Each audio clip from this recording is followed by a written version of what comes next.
New allegations tonight against the University of Oregon.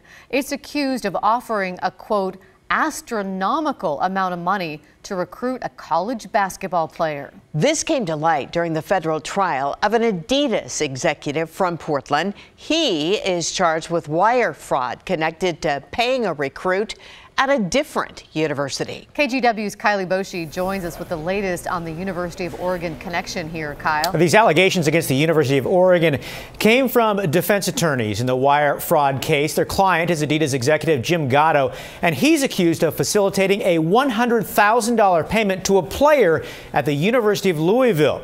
His attorney argued Gatto only facilitated that payment to, quote, level the playing field after Oregon offered what she called an astronomical amount of money to the same player.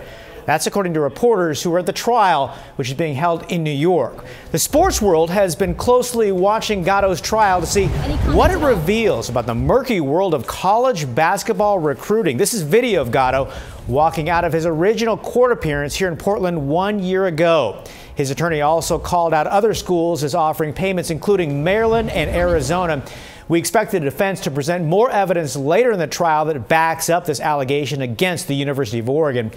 Now, it's not clear at this point if the NCAA will open its own investigation. A University of Oregon spokesperson put out a statement today. It said, quote, the University of Oregon has not been contacted by the federal government or any other party involved in these proceedings. We take the claim seriously and will monitor the court proceedings closely for any further details.